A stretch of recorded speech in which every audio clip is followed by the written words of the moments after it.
families. We can't thank them enough for their help on this.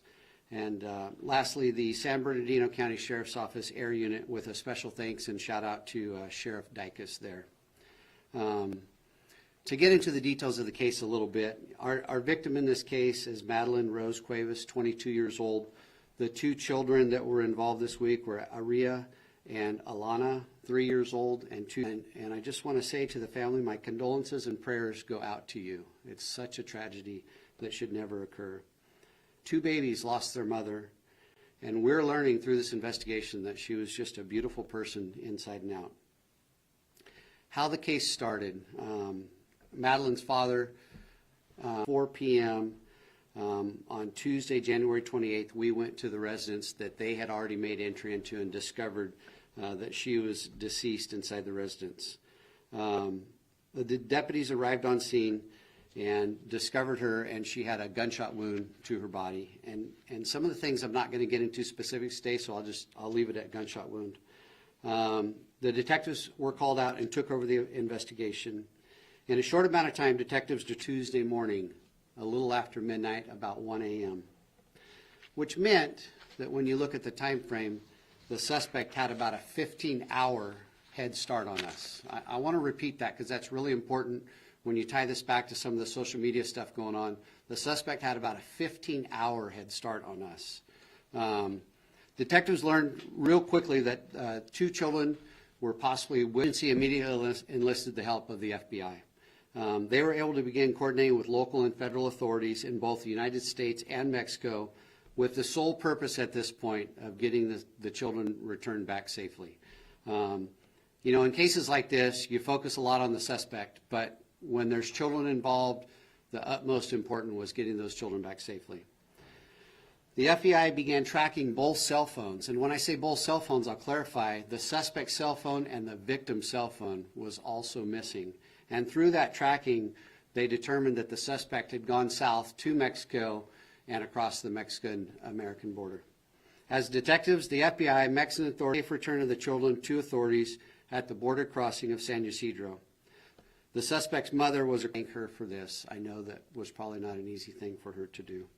This case was a 24-hour operation.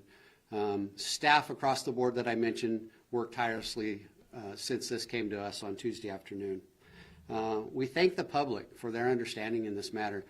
We've had a lot of inquiries from the media, the public, and whether it be through social media posts, you know, the public wants to know immediately what's going on. We live in that era now with social media where everybody wants that instant knowledge, instant gratification, but we hold back a lot of information, and I hope the public understands that. You know, we always appreciate when the public helps us, but they got to understand we can't give out everything right off the bat. We've got to hold things back so we can do our job. There was an amazing amount of work being done behind the scenes, and I just would like to extend my appreciation to the Mexican authorities again, and especially we understand that one of the Mexican authorities unit member was injured in this effort. I don't know his condition, but we hope he's doing okay in recovery. This case is continuing and remains active. Our focus has been on getting these children home, and we still have a lot of follow-up to do and a lot of investigation to complete, but we had a big hurdle this morning by getting those kids home, and they're on their way back to Kings County as I speak, and we look forward to reuniting them with their family here. KCO detectives worked hard on this, but you always have other partners, and there's an unsung, hardly ever gets a mention, and I just want to mention Kings County Child Protective Services. Early on in this, we reached out to them so we could start to coordinate this because we went into this thing with the attitude that we were going to get these kids home safe. But the unfortunate tragedy of this, you're going to have kids who no longer have a mother and their father's going to be in custody. So you have 2 children that are going to be deeply impacted by this, and a special thanks to Kings County Child Protective Services for being there at a moment's notice to go with us down south to make sure we get these kids home and that they're well cared for on the return back to Kings County. I'm not going to get into the evidence. I know you're going to have some questions today afterwards, but please understand, you know, the focus has to be on now going back and going through these interviews without tainting people by what they see or hear from me standing before you today. We're going to focus on a lot of different things, the interviews, the suspect's motive. You know, those are things we have some information on, but we just don't know details yet. We would ask the public, we're going to be reunited with family. We really want to do a top quality case for this so we can prepare it for the district attorney's office and get it to her office for review and hopefully in the long run prosecution for this horrific crime. So at this point, I'm going to stop there and turn it over. First and foremost, I want to reach out to the family of Madeline. What a terrible loss. And to have to go through the trauma of not only losing a loved one, but also experiencing the fear of losing possibly 2 children must have been extremely traumatic for them, and my heart goes out to them.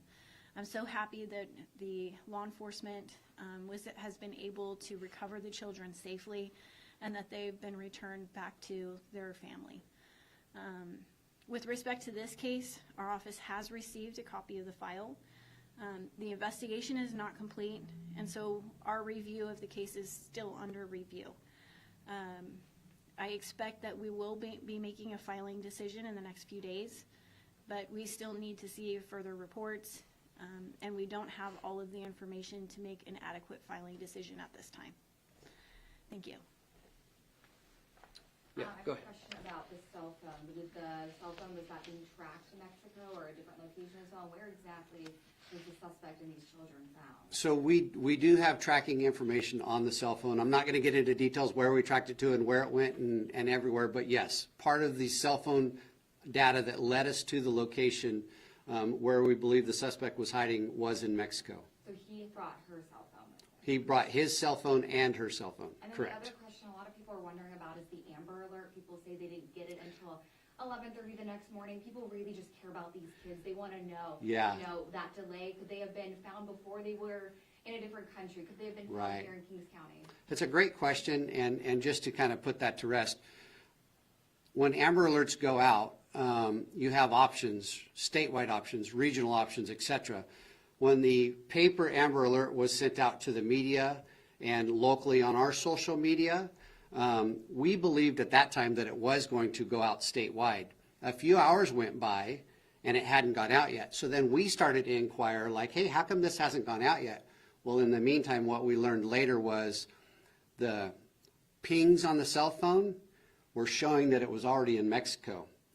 So you have to make quick decisions in these types of cases, and a decision was made, a tactical decision was made not to let it go out statewide yet, because what that does when you put that out statewide, it inundates our investigators with all these tips that are coming in now, because that's the nature of our community and communities across the state. And so we held off and waited because we wanted to see if we could track the cell phone further. But once you get into another country, cell phone tracking becomes a bit of a challenge.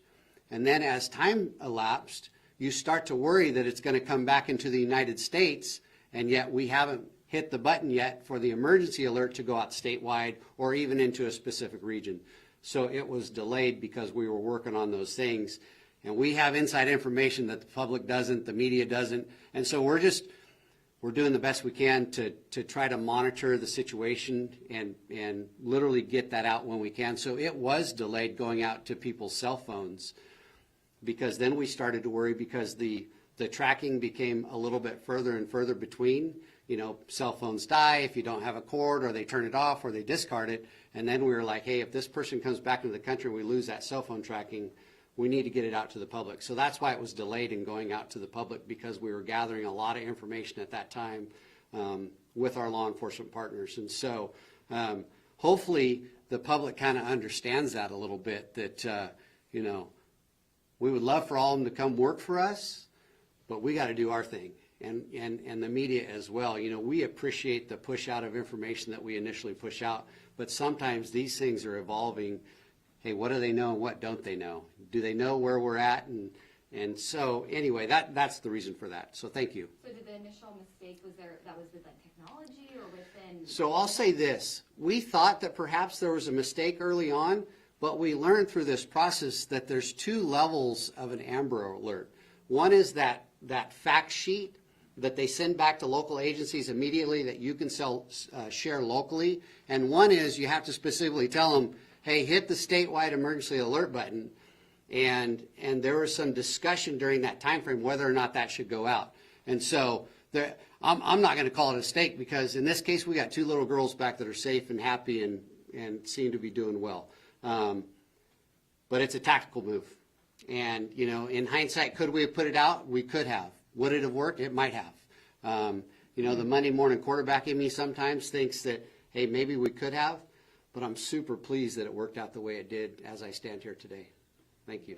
The suspect was, he crossed the country on his car? It was on Tijuana? Or was It's a great question, and if you know that, we would love to know it. So we don't know that yet, and we're not going to get into those details as we do develop them, because we do want to interview people that might have the knowledge of that. If you could just describe the state that the 2 little girls were found in. Were they scared? Were they hungry? Yeah, and so, you know, they're 3 years old and 2 years old. And, you know, being a parent and a grandparent, children at that age sometimes are pretty oblivious to what's going on around them. And that's how I'll describe it. They seem like they're doing well. They're clothed. They're fed. You know, they seem jovial to an extent. And so they seem like they're doing great, you know. And you hope they just never remember a day like this. But all in all, they look like a 3-year-old and a 2-year-old that were getting ready to get on an airplane. I know that this kind of 2 parts. We have the homicide investigation Sure. and this kidnapping. Back to the homicide investigation. Were there, just remind us, covered anything in the meantime? Yeah, and you know, I'll kind of repeat what I said earlier. We really want to be careful what we talk about the investigation at this point, because we want those interviews to be kind of clean and clear with people that are watching this today. We know a lot of people are going to watch, and so I'm going to leave that for now, you know, with all due respect, because I really don't want to start getting into any of those details where now somebody has a different mindset than what they had before we put this stuff out. So. And can you tell us anything more about where in Mexico they were found? Was it close? Tijuana. Tijuana, okay. Yeah. Okay. Did the suspect turn himself in? You mentioned the word located. Did he turn himself in? Yeah, and so what happened was the FBI, through their sources and all their partners, had started to narrow in. And when you're doing these tracking devices, it starts as kind of this morning, as they were getting ready to gear back up and go to that area, the suspect's mother reached out to our detective that's working on this case and said he's ready to turn himself in. And so they made arrangements through the mother for the children to come across first with grandma, and then the suspect after that. And you know, they stuck to their word this morning, and I'll give them credit for that. You know, that's the best outcome we could have asked for. You know, I really felt good going into today because we were so close last night, and I feel like we would have got them, but you just never know when you're going into a neighborhood and you know, and perhaps a hostile neighborhood. You just don't know, and so I'm thankful that it worked out the way it did this morning. So the suspect is on his way to here? Or Yes. He's still in Mexico? Yeah, the suspect and the children are on their way here as we speak. Yeah. What are the next steps in this? I know charges are still being filed. Is that kind of something you could speak with about, you know, what kind of information you are using, and kind of when we can get a timeline for those kind of updates? Well, I would say that we have some of the reports, but we have not seen the whole picture. And obviously, as the sheriff just said, he's still conducting his investigation, so we're not going to get the full story until the investigation is complete or close to complete. But we will be making a filing decision either tomorrow or Monday. Do you have any idea of perhaps, like, will there be, you know, enhancements to homicide, any kind of other child endangerment? Is that kind of the stuff that we might be looking at here? I should not disclose exactly what we're looking at right now, because we only have a limited amount of information, and once we get more information, that can change. What I can say is that we're taking this case very seriously. We have a deputy DA already assigned to the case who's working with the detectives, and once we get that information, we'll be making a filing decision. And what Thanks. about what's next for these girls? I know you had mentioned the Kings County Child Protective Services. Can you speak on that? Yeah, absolutely. And so the way the process works for Child Protective Services, they have to go through a vetting process. And so You know, I've been around a long time, and it used to be, literally, a deputy on the street would just pick a family member, go, here you go, can you take care of these kids now? It just doesn't happen in our world anymore.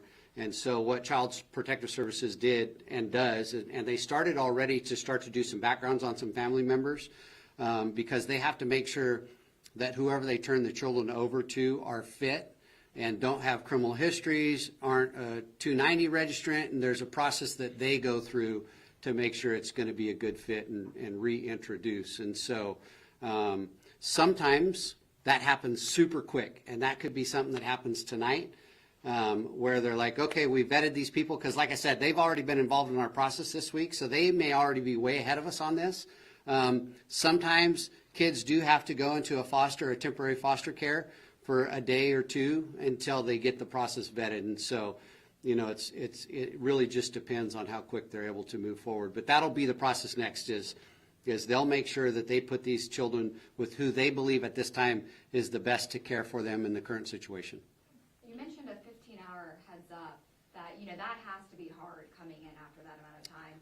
You Yeah. know, if things have been a lot different, if maybe members of the community might have said, hey, I heard something and called you, you know, is there any, you know, is there Yeah. a message to the community there of like, I wish you had called sooner? I mean, I know we have half happy ending with these Right. children, but I mean, that they went through some really, I'm sure, hard situations. Yeah. thinking about You it. know, and just by virtue of distance, you know, it's, 6 to 12 hours to get there. So either worst of traffic, he still gets there before we even have the first call on this.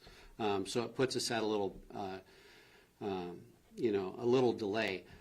We always want people, you know, it's the old saying now, see something, say something, you know, and if there were people out there that had some signs or something within that time frame or the day before, you know, they may feel guilty about it now. You know, I can't speak for them personally, but we would still want them to come forward and tell us about it, because, you know, it's important, you know, what can we do next? And then, you know, what can people learn from this and families learn from this?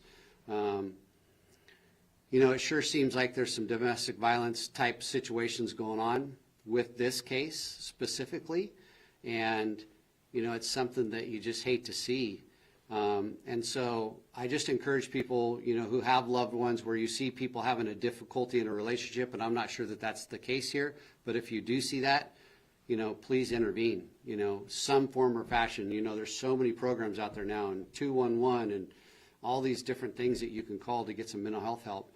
You know, as we see those things, we sure hope people, you know, will come forward and try to intervene with their family members to make sure that they're safe, because it's just really important. And so, you know, it's difficult. But, yeah, we want people to report things that they think are suspicious, whether it be to us, Child Protective Services, Adult Protective Services, or even to local mental health services, just to have that intervention. And you mentioned it was Madeline's father who had Yeah. talked to her. How crucial was it that he did that? Well, you know, it was very crucial, because had it gone on for another day or 2 days, who knows? You know, you just don't know where this had gone. You know, and I'll offer some just heartfelt, you know, condolences to him specifically, because he's obviously taken this really hard. And when staff talked to him earlier, you know, he was very emotional about it and super thankful. And I just, you know, I can't even imagine what the family's going through and what he's going through. You know, as the dad of a daughter, I'm just blown away by it. And, you know, there's things in your career that last with you for a lifetime, and this will be one of those cases that lasts with me for a lifetime. And I just can't thank my staff enough for everything they did this week and you know, bringing it to this point.